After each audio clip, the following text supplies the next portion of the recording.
Hey everyone, this is Jim, producer of the Around the House Show podcast. If you're listening right now, you already know we bring you the best tips, tricks, and expert advice to fix, upgrade, and maintain everything in your home without the headaches or the huge bills. But if you're catching us on the radio or borrowing a friend's phone, you're missing out on new episodes dropping straight to your device every week. So do yourself a favor, hit pause for just a second, grab your phone, and subscribe to Around the House Show on your favorite podcast player. Whether it's Apple Podcasts, Spotify, YouTube Music, or wherever you listen. It's completely free, and you'll never miss an episode again. Thanks for supporting the show. Now let's get back to making your house work for you.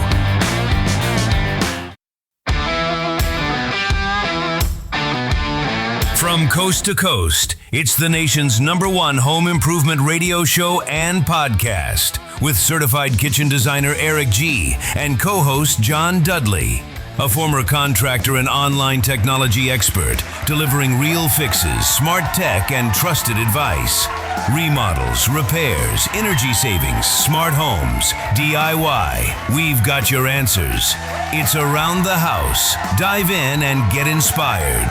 Welcome to the Around the House Show, your trusted source for everything about your home. Thanks for joining us today. We have got Taylor Calmus, the Doodad, on the show. Welcome to Around the House, brother. Hey, thanks for having me, Eric. This is going to be a lot of fun, man, because I tell you what, you have changed the world of home improvement with your comedy/reality.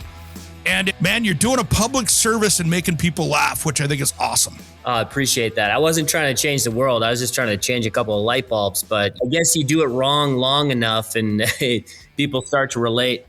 Dude, it's amazing. It's amazing. I got to ask you though, I mean, if people don't know who you are out there, we'll get into that here in a little bit, but how did you get started with all this? Because you don't just fall into this. This is one of those things. I always say, oh, it's an overnight success. That was 10 years, right? That's usually how that works.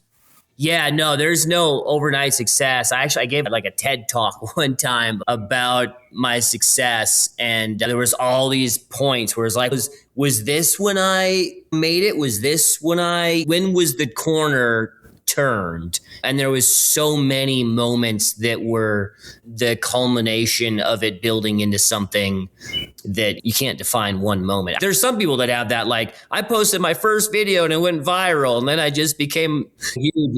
Like, that was not me. Yeah. No, that was not me. I my first year, I put out 50 videos in 1 year and got to 2,000 followers on Facebook. But it was like a loyal 2,000 followers. And then the next year I went from 2,000 to 100,000. And then the next year after that, 100,000 to 1 million. So, but it all started because I was in Los Angeles trying to be an actor, doing a lot of nonprofit gigs. And then like us in bands, we had a lot of nonprofit band gigs too. So yeah, exactly. That t-shirt money doesn't go very far, especially when the van needs to be repaired all the time too. Yeah, there's stories about that. Yeah, I was in a band back in college too, so I feel you there a little bit. We were never big enough to have a band or a van though. We had a minivan. Yeah, we had a minivan. There we go. But anyway, so once my wife got pregnant, I knew that like the whole Hollywood thing just might not be a good thing that's going to be able to support the family. So I started the channel just as a way to stay creative while being a dad. And it really was just like, it was my answer to like, hey, if we have to leave Hollywood, we have to leave the biz, at least I'm going to have this thing that is my creative outlet. And I just kind of threw myself into it, had a lot of fun with it. And it was just something I loved to do. And before I knew it, it was starting to take off. And then all of a sudden found a way to make some money from it. And then we said goodbye to Hollywood and we're like, we got our own Hollywood now. Nice. How did your wife play a part in that? Because I tell you what, spouses can be so supportive. And for some people out there, maybe not as much, but it seems like you guys got a great thing going. Yeah, I say this in my live show that I would not be able to have done this without Heidi. Like, she supported me from the very beginning. There was a point where I was working, I don't know how many different side jobs while making a video every week, while trying to be a good dad, while still auditioning whenever I could. And she was working full time, nonprofit, making not much. And I kind of broke down. I was like, I can't keep doing all this. I have to cut something out of my schedule. And this is in that like 3,000 followers day, and we were making nothing from it. But she stopped me before I could even finish what I was saying and said, "You can't quit, Dude Dad. You have to keep going." She believed in me before I did. So for that, I will always be eternally grateful to her. But yeah, she could have very easily just been like, "You bum, go get a job. Support these kids." Because yeah, we were pregnant with our second one at the time too. Man, all her eggs were in my baskets. Nice. Yeah. And it gives me chills because I hit that spot probably 2 years ago where I was doing the National Radio Show podcast, and I'd got myself into a TV deal where I was doing an hour of TV show 52 weeks a year on top of everything else. And I was just, John remembers that I was just 100% burnt out doing 70-hour weeks, and a break was 4 hours on a Sunday. And it's just, you hit that point of like, something's got to give, because I'm not going to live through this just pushing too hard. I'm going to get sick. I'm going to get hurt. I'm going to do something bad, which gets me injured. And so nobody wants that. But it's nice when you figure out and go, wait a minute, here we are. Here's the plan. And off you went. And hats off to you, man, for you guys creating some just amazing content out there. That I think what's cool is you guys hit so many different people, from families to home improvement to comedy. Don't worry, we are just getting started with Dude Dad, but it's time for us to go out to our weekly tip from our friends at Red Wing. Check it out. Hey guys, this is Eric G from Around the House with a critical safety tip: handling electricity the right way so those sneaky zaps don't turn your simple project into a shocking disaster. Never overload a single outlet by daisy chaining power strips or extension cords. Spread the load across multiple outlets and circuits, or use a heavy-duty surge protector rated for your needs. In wet areas like bathrooms, kitchens, and outdoors, always plug into GFCI outlets. They constantly monitor the current and trip instantly if they detect a ground fault, cutting power before a dangerous shock can occur. If you're doing any wiring work, kill the power to the main breaker box first. Use a non-contact voltage tester to quickly detect if power is still present, then double check it with a voltage meter to confirm there's zero dangerous voltage. Never assume. Label your breakers clearly and always use insulated tools with rubber grips. When in doubt, call that licensed electrician and follow your local building codes. Safe electrical habits mean smooth, spark-free projects. Wire wisely, folks, and shock-proof your DIY adventures. This project safety segment is proudly brought to you by Red Wing. Red Wing is launching their brand new clothing line, built for the way you actually work. Same legendary durability you trust in their boots, now in shirts and hoodies that move with you. Breathe when you sweat and stand up to the real jobs around the house or on the site. Comfortable enough for all-day wear, tough enough to keep you protected. Check out the new collection at redwingshoes.com or your local Red Wing store today. Red Wing, gear that works as hard as you do. Thanks, guys. Let's get back to our conversation with Taylor, or as everyone knows him, Dude Dad. Was there something that you did that was like one of your skits or bits or whatever you guys do that you went, wow, that hit harder than I thought it would? Yeah, I mean, really, the all the different types of videos we make really comes back to our pre-recording conversation of ADHD. Yep. And I didn't understand what ADHD was when I started the channel. I just got diagnosed a few years ago. But it really comes down to, like, I'm a person that has a lot of different interests and cannot be, if I have the choice, which when you start your own thing, you do, I can't do the same thing week in and week out because I'll go nuts. It doesn't feed me creatively to do the same thing over and over again. So I love comedy. I love to build things. I love sitting in front of the camera and getting a little more vulnerable and like telling stories that way. So having like a lot of different avenues to be creative and has been a lot of fun. And I think that sometimes it potentially hurts us because everyone's feeds are just full of whatever they want. So you just follow people for like, I like that one thing he does, and they follow you for that. And then, so like somebody might follow me because they love the renovations I did in my house, and then they'll come back the next day and I'm in their feed again, but now I'm dressed as my wife screaming at the kids, and they're like, what in the hell is this? But it is what it is. It's a double-edged sword, but it's my sword to fall on. So I don't know. Seeing your target dad's bit. I think every married guy out there can just about, or in a relationship guy can relate to that. Going, oh, you want to go to Target? Great, I'll wait in the car. Yeah, that was one of the early days of social media, at least for me. I think that was maybe like 3 years in or something like that. But to find a bit that hadn't been overdone yet, but I had that idea in my pocket for a little while, and then I started kind of collaborating with these other guys, and then there was an opportunity to get everybody all in the same place at once. Some of them had never met. Don't change that dial. Around the House will be back with more from Dude Dad. Hey America, get ready to rock the locks. This September 25th through the 27th, the biggest rock festival in the Pacific Northwest explodes at Big River Golf Course in Umatilla, Oregon. 3 full days of non-stop live rock with over 25 bands on 2 stages, including headliners Godsmack, Lynyrd Skynyrd, and Simple Plan. Plus Daughtry, Theory of a Dead Man, Tesla, Sevendust, Candlebox, Dorothy, Jackal, Cowboy Mouth, and many more. Camping, food trucks, beer gardens, riverfront vibes. It's all ages fun for the whole family. And here's something special. You can hang out with Eric G from Around the House all weekend long. Tickets and camping passes are on sale right now at rockthelocks.org. That's rockthelocks.org. Don't miss it.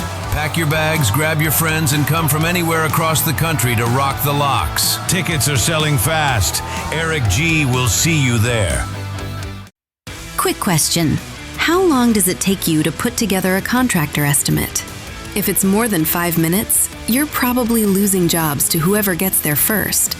We built Instabid after losing a $13,000 job because my quote was too slow.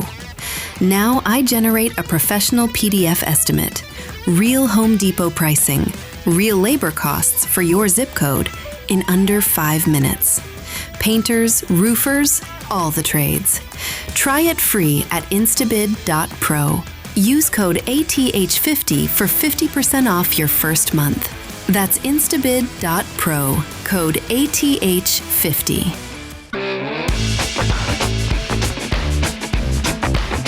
Welcome back to the Around the House show. To find out more, head to our website at aroundthehouseonline.com.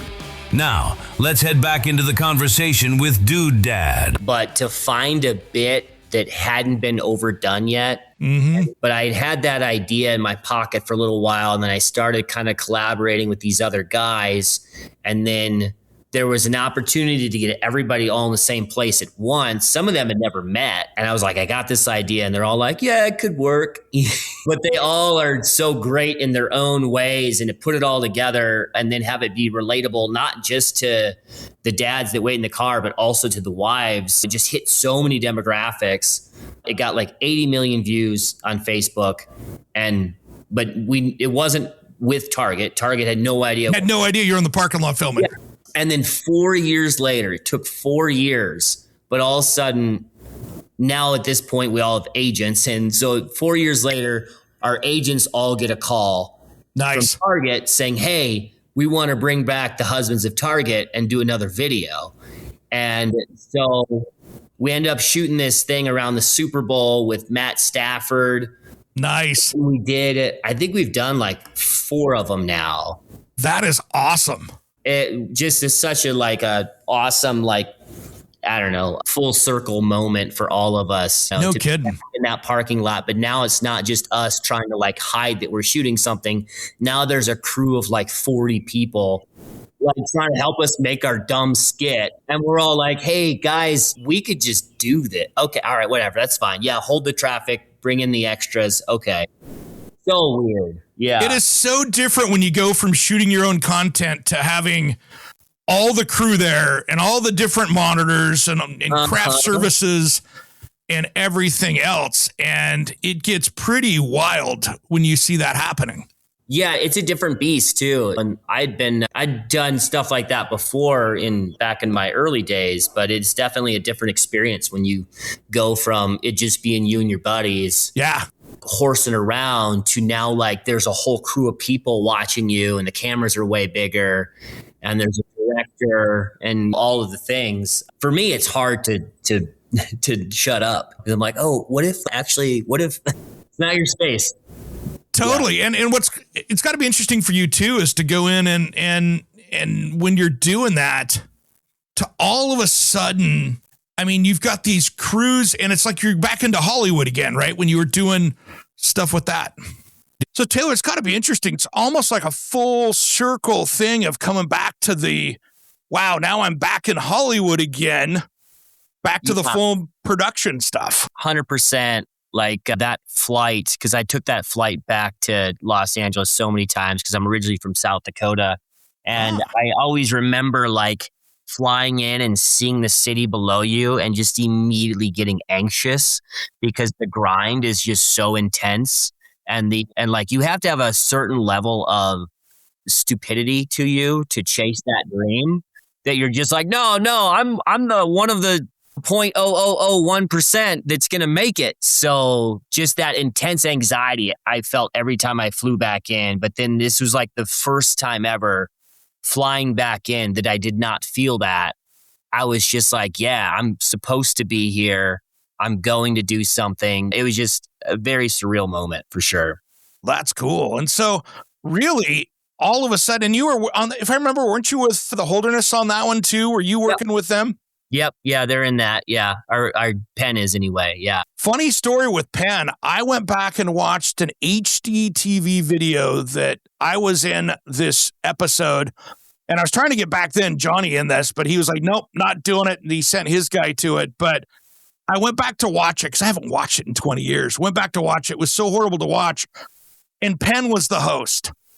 Oh my gosh. What's the show? So it's a show called Designer Finals that was on HDTV 20-something years ago. He looks like a kid. And I just started laughing. And my girlfriend's like, what are you laughing about? I'm like, look at this. It's the host back then. And I'm in it. And I'm like, oh my gosh, what a weird moment that is. I just texted him that. I gotta see this. So it's pretty funny. One of those things where you just go, holy smokes. But that's the world of media out there too, though, is that how it's such a small world. And a big one at the same time. Yeah, we shot a show in Knoxville, Tennessee with this production company called River Media. Mm-hmm.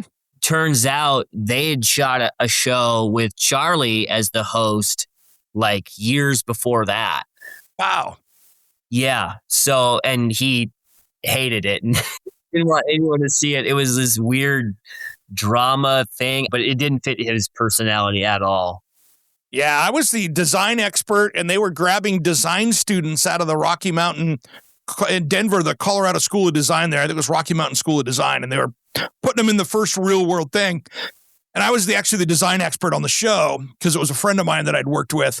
And so she's like, do you want to come help me? I'm like, sure. And so it was one of those, and Real World MTV had just wrapped. And so they were putting all the real world people that were producing that on that to make a drama-filled television show with brand new designers. And so it was pretty funny to watch.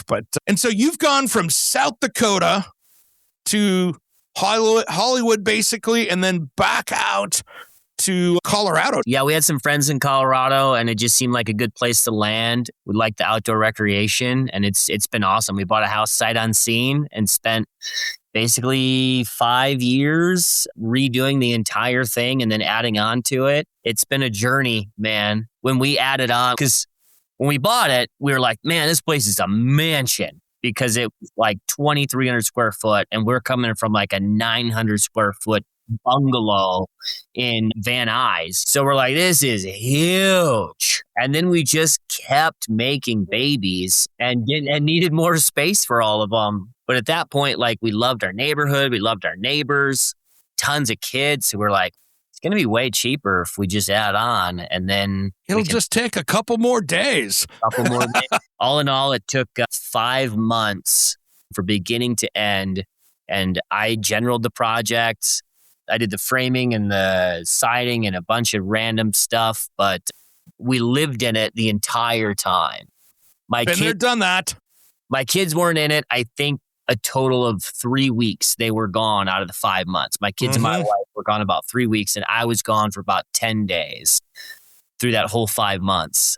So there was definitely, I mean, it just goes to show, like, me and my wife will make it through anything. Like, there's no chance of divorce. Like, yeah, you guys made it.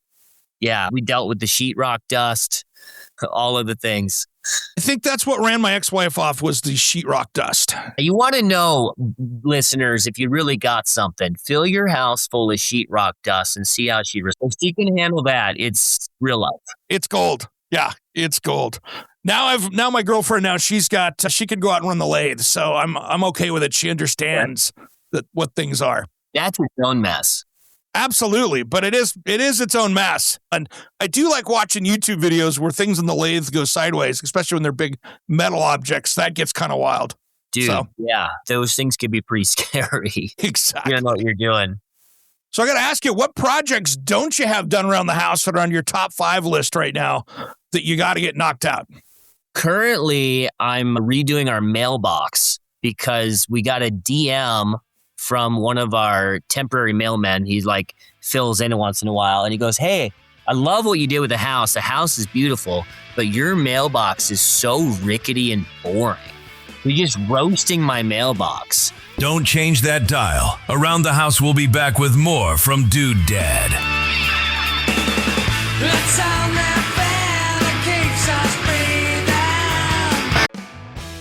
breathing. Hey, it's Eric G from Around the House. Quick favor. If you're enjoying the show, the absolute best way you can support us is by leaving a quick review on your favorite podcast player. Apple Podcasts, Spotify, whatever you're listening to. It literally takes 30 seconds, and here's why it matters so much to us. Those reviews help new listeners discover the podcast. Tell the algorithms we're worth recommending, and give us the feedback we need to bring you even better episodes. More of the topics you love, and guests that actually move the needle for you. That helps us help you. It's as simple as that. So if the show's been useful, funny, or just made your day a little better, pop over right now, drop a star rating, and a couple of sentences. We'll be genuinely grateful. Thanks for being a part of the Around the House crew, and let's keep that conversation going. If I could dream. Is your website losing you money instead of making it? Slow load times, outdated design, or a clunky mobile experience could be driving those customers away. At sitehypedesigns.com, we turn bad websites into high-performing, customer-winning machines. Our expert designers create sleek, fast, and SEO-optimized sites that don't just look good, they convert visitors into paying customers. Don't let a weak website hold you back. Visit sitehypedesigns.com today for a free website audit and discover how we can take your business to the next level. Sitehypedesigns.com. Websites that work as hard as you do. For our Around the House listeners, use promo code ERICG for a free website audit and a free half-hour consultation call.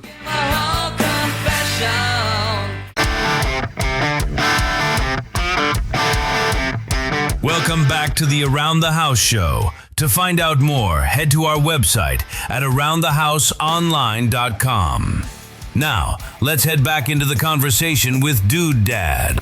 Currently, I'm redoing our mailbox because we got a DM from one of our temporary mailmen. He's like fills in once in a while, and he goes, "Hey, I love what you did with the house. The house is beautiful, but your mailbox is so rickety and boring. You're just roasting my mailbox."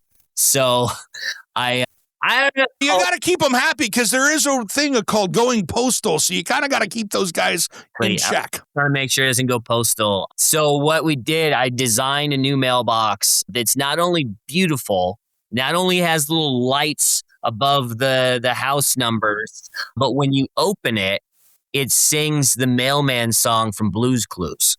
Oh, epic. Yeah. Epic. Let's see what he has to say about that. Let's see what the next DM says. Actually built a mailbox where we got a letter saying your mailbox is too sturdy. Yeah, I'm hoping that's not going to happen because mine's pretty sturdy. Yeah, so I was working at my buddy's winery and these kids kept coming by. How do they decide that it's too sturdy? They go and like wiggle it? I don't know, but mine was built. So I'll tell you the backstory on it first. So we had kids coming by with bats busting up mailboxes all the time on that road and at his winery. And he's like, can you make a sturdy mailbox and handle it? All right, we're paid by the hour. Let's go do that. So we went out and found some well casing that was a 12-inch well casing that's like 3/8-inch thick casing. Jeez. And an I-beam, welded them together, and it was big enough to put the commercial-style mailbox in it. We welded it and put it in about half a yard of concrete in the ground. And about 4 days later, I got a text. Yeah, here's what happened. The kids went by with the aluminum bat to hit it again and hadn't noticed that it had changed. And the aluminum bat was about like a right-winger's hockey stick at the end. Jeez. And there was window glass all over the road. Bounced off. And there was a report that there was a kid at school that had a broken wrist and another kid that was in for a head injury because the bat came back and hit the kid in the car behind him through the window. Wow. And we got a thing going, hey, you guys might want to make it at least so somebody runs into this thing by accident that it doesn't kill them. And I went, hadn't engineered that part of it. So we actually went down and cut it off at the ground and then welded some plates on it with a couple bolts so in case somebody did hit it that it would break away. It wasn't a death trap for a driver. Yeah, that's... And it was. They don't even build like railings on bridges that good. We had the materials and we were having fun and we'll overbuild it. Absolutely. Yeah. Two buddies making a mailbox. Pull it out, turn it into a birdhouse. That is awesome. But that's cool. I love your mailbox idea, man. That is awesome. Your mailman's going to freak out with that one. Yeah. You need to put a GoPro in the back of that so you can get some video. Yeah, that's the plan. I've got to like put some GoPros up and then just camp out all day waiting for the mailman. Even though I know he's not going to bring me anything good. It's nothing but bills. Oh, geez. The California guys, they'll track you down for life. Oh, yeah. They want me for the years that I didn't live there. And I'm like, guys, didn't live there, wasn't there. And you didn't make money when you were living there. So what are they looking for? They're looking for the money that I made when I wasn't living there. Absolutely. Yeah. All right. So you've been going on tour, man. And I see it's all over my feed here because I'm in Portland, Oregon. So I see you're in Tacoma and Salem, Oregon, I see. And then going back to like Boulder, right? Final leg of the tour. We do about 20, 22 shows a year. Me and my wife do the show together. She's got a part in it. But yeah, it's just a fun comedy show for parents to come out. It's a little bit edgier than our normal content, but pretty much the same. But we just say that because it's more geared for parents than for parents to bring their kids. So it's a good date night show. There we go. Yes, but it's a whole lot of fun. We've been having a blast with it. There's nothing more energizing than like delivering jokes live to a crowd. You get used to posting videos and everything just becomes reading comments and looking at numbers and this and that. But when you can actually go out on the road and see real people, it's a whole other ball game.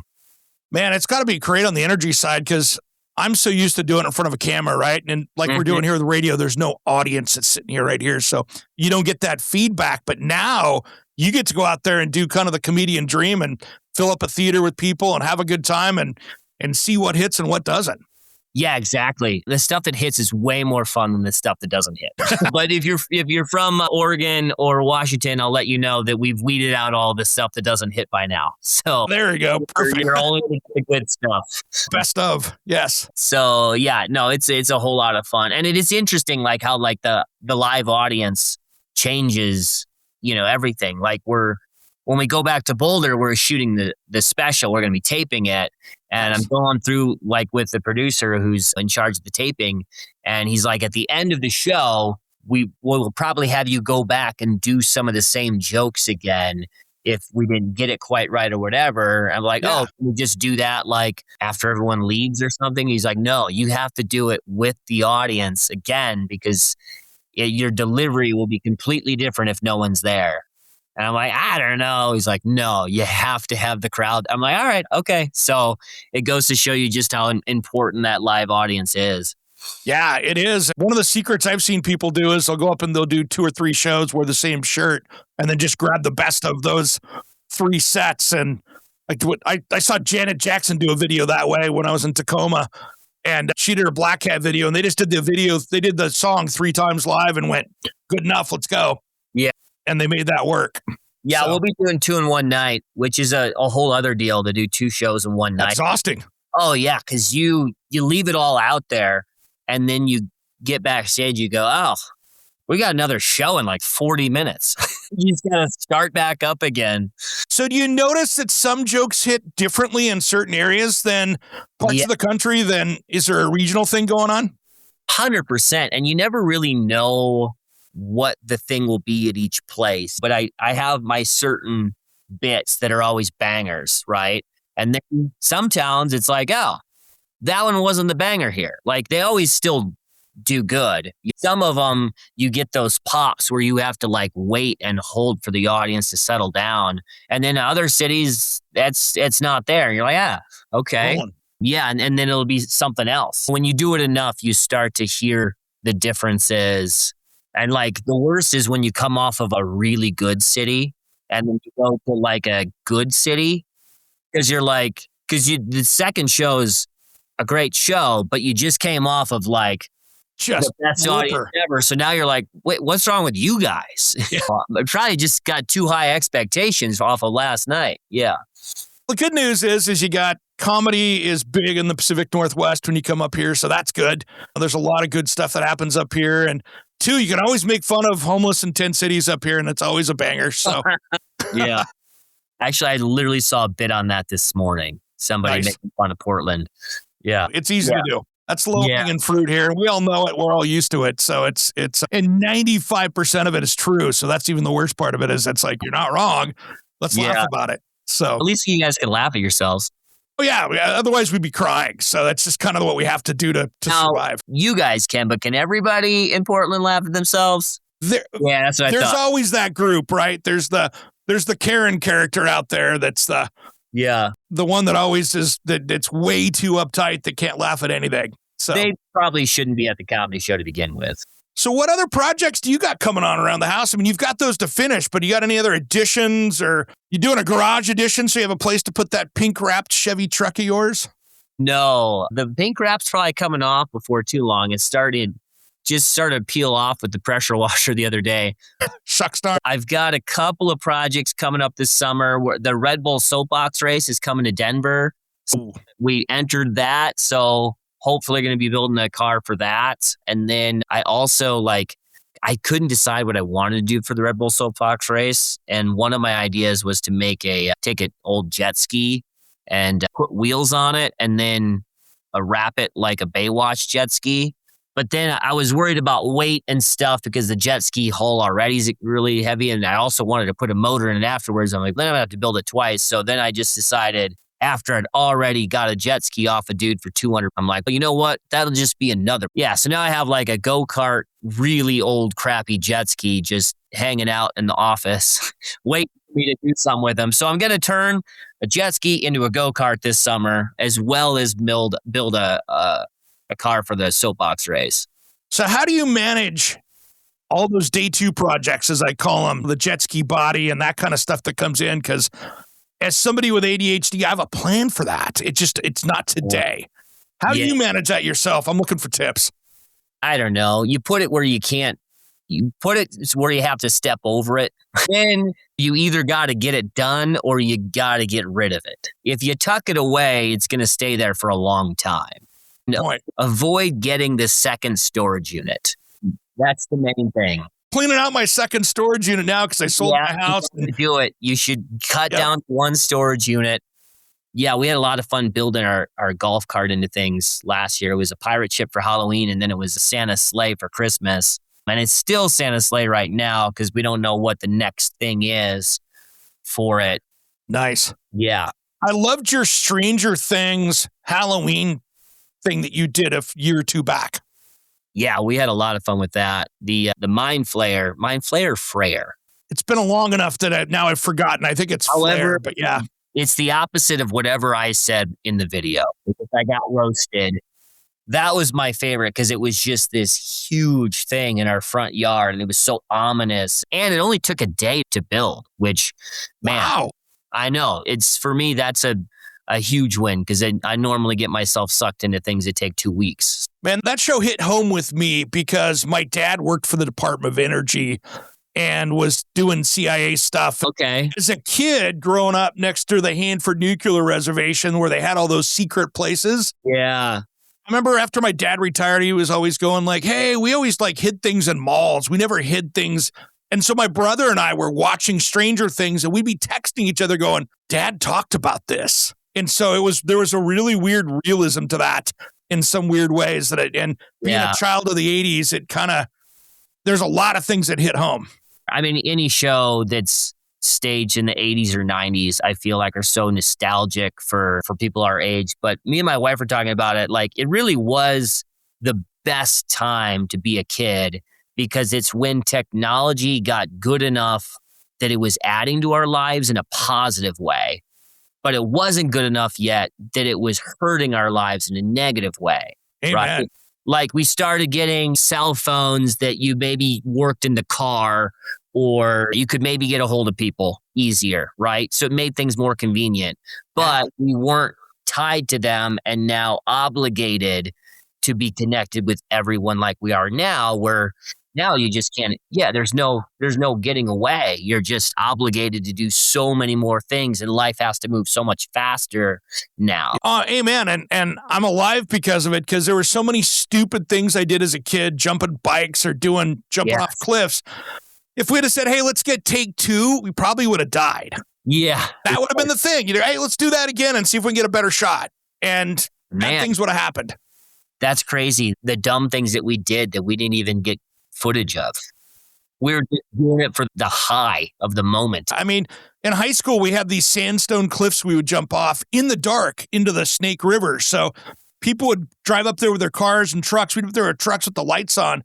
And after drinking a few beers in high school, we'd go jumping off the cliff into the dark abyss into the middle of the night. And then you hoped that your feet were down, but you really couldn't tell. And then the water would sneak up on you. And I look back now and thinking my kid's doing that or something. I was just like, how did we live to tell about it? And I think it's just because we didn't have anybody trying to film it. I got my first camcorder when I was, I think, like 11 or something to film our BMX stunts. But we didn't have any money. So me and my brother, when we would get to the end of a DV tape, we'd just rewind it and start taping again.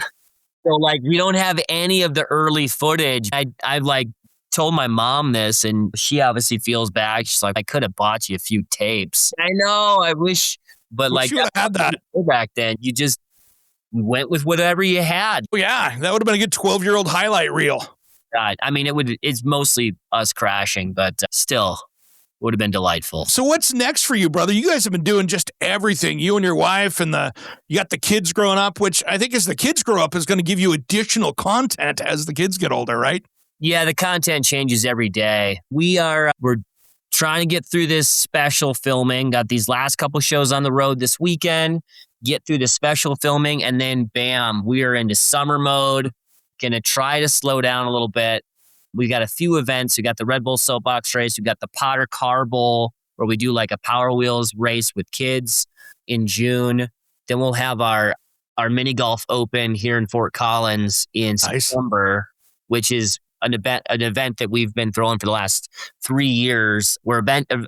Basically, we build one mini golf hole and we get people from the community to build the other mini golf holes. And this year we're going to have 2 9-hole courses set up for one weekend at New Belgium Brewing here in Fort Collins. Nice. 3 days, whole community comes out, $5 to golf. All the money goes to a local charity. It's just so fun. That's awesome. It's sort of our version of the Red Bull Soapbox Race. We saw that and we're like, I love that. Yeah. How do we make our own version of that? And we're like, mini golf. Mini golf was fun. And like, everybody builds their holes differently. So you come and you just have no idea what to expect.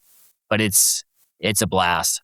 I want to go up and do that thing they do in Alaska on 4th of July. Have you seen that where they jump the cars into the off the cliff? Off the cliff, and they've got a cable set up, and I'm like, man, it would be fun to build like a van or something that you would build to take up there just to do that. Haul it all the way to Alaska, which would be its own battle, but it'd be so fun to build something up there and just be a part of that whole thing. Anything where people are just getting together and building stuff just for the fun of it. Yeah. the beauty of it. Like everyone's responsible to build their own hole and figure out what to do with it afterwards. But, you know, you're just giving people the opportunity to be a part of something and be creative just for fun. And the charity is awesome too, because it's all going to a good place. And it's so much fun when you see that, because then all of a sudden people start going, hey, I'm going to donate too. And you get people that are going above and beyond. And those are awesome stuff too. Yeah. It's super good. And then, man, you guys have got to be killing it on your merch. You guys have got like the best merch of all time out there with what you're doing. Yeah, we've got merch on there, dudedad.com, all kinds of stuff. We'll have big sales coming up for Mother's Day and Father's Day. That's always our kind of big time of the year. Couple more days construction. Got our one of my favorite ads that we've ever done though was for our Mama Bear collection. But it kind of built off this idea that my wife is like one of the sweetest people you ever meet. But if you mess with one of her kids, she turns into the Mama Bear. Yeah. So we created these ads where, like, you know, different scenarios where somebody would mess with one of the kids and she would literally turn into a grizzly bear. We've got like this really awesome grizzly bear outfit. Nice. Turn into a bear and maul you. It was like super like brutal and like over the top, and not everybody got it, but the people that did get it. Did you see the bear costume that hit the news this last week? That they busted a crime ring because they had a bear costume with real claws in it, and they were damaging luxury supercars for insurance scams that were My God. booze, pothead, beer drinking, 2:00 in the morning plan. It's like, hey, guys, I got it. Insurance fraud. But wait. With bears. No, not actual bears. I'm the bear. You're the bear. I know a guy. He can get us some claws. Then we can buy the supercars. That's crazy. And the insurance company will buy us the new supercars because then we can fix them. Dude, that's crazy. That's like a multiple layer YouTube channel all in itself. You gotta start with a Taurus. Yeah. Like start small. I mean, if I'm the police, I'm going, why are the bears only attracted to supercars? Like, I didn't know that bears were into fast cars. No, if in the wintertime, you've just ruined it because they're in hibernation. So how did the bear get out and ruin the supercar on December 12th? Yeah, Explain and he didn't anywhere in a 5-mile radius of here either. Absolutely. Pile of bears. Absolutely. So I mean, yeah, that was a good one. That was one that I just went, are you kidding me? So that's fantastic. there's a new skit for you. You could do homeowners insurance scams with that. So Where did that happen at? I was like in Florida or someplace weird. So That fits.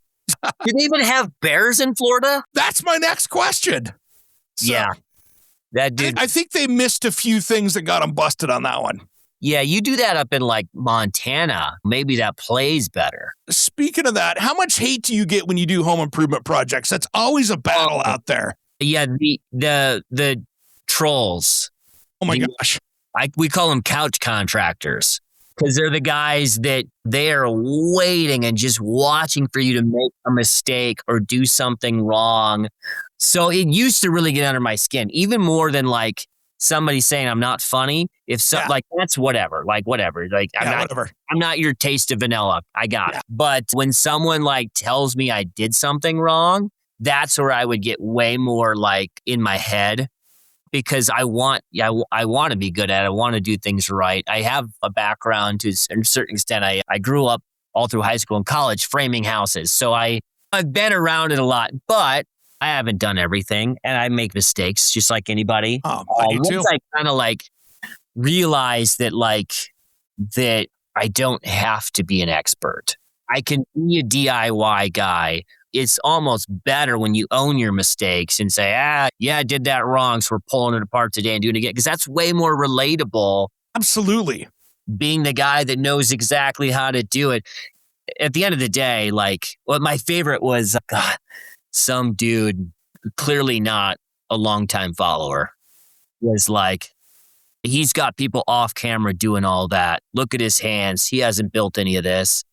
And like I responded to comment with a photo of my hands because they were just like they were torn up. I had blisters all opened up all over. Like my hands looked the worst they'd ever looked. It looked like I just shingled roofs all weekend. Yeah. Like they were just brutal, but it was like a fun moment of. They're so good for the algorithm, right? Yeah, and we don't play into that stuff too much. No, but I mean, you don't do it to do it. I mean, there's guys out there that are doing it wrong to get the clicks. Oh, There's yeah. a few of those people out there playing the game. You're not one of them. At the same point, though, there's a thing that I call, it's TV finished. There's like when Taylor finishes a project and there's when the project is actually done. Which it doesn't always. I mean, there's so many things in this house that are not actually, they're not done, but they're TV done. What I always do, you know, from this angle, because maybe that piece of trim wasn't finished over there. Yeah. Yeah. If you look, there's no kickboard. Oh, actually, there's a kickboard there. There's a toe kick there. Nice. Oh. Must be the other side of the island. Or Heidi grabbed the saw. So yeah, Heidi finished it. And then you got your light up there that's tied out of the way if that was probably in the way of shooting, right? No, I mean, that's how that works. Yeah, that's all a part of it. At a certain point, you become confident enough to just embrace it and know that it's really has become a part of the brand of a couple more days construction, and which is just so much more relatable than being perfect at everything. Absolutely. Yeah. Dude, I've literally had the manufacturer standing there when I've shot stuff. And I get the people say you're doing it wrong. And I'm like, I had their engineering team holding pieces and handing them to me. I guarantee this part was done correctly. There's definitely times where they've gotten it wrong and I was right, but I didn't know enough that I was like, wait, did I frame that window wrong? And I went around and around in my head and then finally find out like, they're freaking wrong. I did it right. Exactly. You're like, that header's right size. I don't know what you're talking about. Yeah, it happens. But you know, sometimes it's really informative because there's sometimes where people have caught stuff and I'm like, oh, dang, thanks, man. That's a good Absolutely. Call. That is going to leak. There are, especially when it gets into like weatherproofing, flashing, all that stuff. I mean, that's its own beast. And there's sometimes 2 or 3 thought processes depending which construction camp you're on. And so then you get those guys going and it's almost like, you know, those guys and girls going out. It's the Ford, Chevy, Dodge debate going, okay, come on. Yeah. And there's 2 different types of right. Yeah. There is the right where it's going to work, it's going to be strong, and it's not going to leak. And then there's what does the code say? And man, I tell you what, I've had my run-in with the codes people. We're good friends now. We spent a lot of time together. But there's certain things that they wanted me to do with the addition that I'm just like, guys, what are we doing here? All these extra anchors and stuff just so the house doesn't blow away. I'm like, it was never here before. What are we doing? Yeah, the rest of the house is going to blow away because it's not tied down that way, but the addition is going to be golden. I'm like, you know why it's not going to blow away? Yeah, absolutely. Almost that way. I got a funny one. I showed up. This is when I was doing my Around the House Northwest television show, and the TV station held a Blazers suite night where advertisers and people got to come in and hang out at the suite and that kind of thing. This guy comes up, introduces himself, and the first question out is, hey, Eric, what city are you building your projects in? No. And I'm like, Canada. Yeah. I'm like, oh, I live in Lake Oswego. And he goes, oh, gotcha. All of them? Every one of them. He goes, oh, lead inspector for City of Portland. That's how I moved. We moved here during COVID. And the first thing we did was we remodeled this kitchen, and it was during COVID, so they were doing all their like virtual stuff through FaceTime, and it was such a joke. They just be like, "All right, show me the outlet, show me the switch, turn it on. Okay, all right, yeah, you're good to go." I'm like, "What are we doing here?" I stopped pulling permits and kept doing projects, and I got about 6 projects deep before I got a letter in the mail. Yep. And essentially, the lead inspector's daughter watches our videos and showed one to her dad. And he was like, huh, and did a little digging. He was the nicest guy, though. Like, we got a letter in the mail saying, like, that we could get fined up to $3,000 a day until this gets corrected. And I just immediately call him like, hey, man, you got me. Like, he was the nicest guy. He came to help me get them retroactively permit meant that I had to like get a structural engineer for a couple of things to sign off on some stuff. But structural engineers, man, they're your friend because they can write their own code. They can look at your kid's playhouse and go, hey, it's not up to code, but if you do this, this, and this, it's going to be fine. And then you can do that and you don't have to make the freaking playhouse up to code. Dude, that is so true. If you have them on your team, it is the easiest thing because they just got to write a letter and throw a stamp on it. Yeah. And they go, oh, more than we do. So yeah, cool, we're out of here. Yeah. And they have the ability to like look at something, you know, with their own knowledge and discernment and not just have to follow the code, which is fantastic. Taylor, we're running out of time. Let's get people steered to you correctly to find out your channels, your website. I mean, if you're working in an office situation, they need to buy your caution tape to put around one coworker's desk that thinks they know everything. We've got caution tape that says, I don't know what I'm doing. It's really usable in your DIY projects that your husband's working on. You can wrap that around so people don't get in his way, or you can give it to your friends that just had their first baby. There we go. Wrap it around the nursery, or maybe put it on the doorknob of your friends that just got married. Oh, even better. So many uses. But yeah, you check out our merch on dudedad.com. Other than that, you can see all of our comedy and DIY videos. Anywhere that you get videos, just look up Dude Dad. And it's everywhere. Taylor, thanks for coming on today, making the time. I know you're busy. I know you're probably getting ready to get on some flights and head up here to the Pacific Northwest. So I appreciate everything. And thanks for taking the time, my friend. Appreciate it, Eric. Thanks for the great conversation. You too, brother. I'm Eric G, and you've been listening to Around the House. Hey, it's Eric G with Around the House. Are you looking to grow your business? Need a spokesperson for your company? Maybe an MC for an upcoming trade show? Or maybe you want to up your game and shoot some promotional videos? My team of experts would love to chat with you. Head to aroundthehouseonline.com and fill out the contact us form, and we'll set something up. Thanks for listening to Around the House.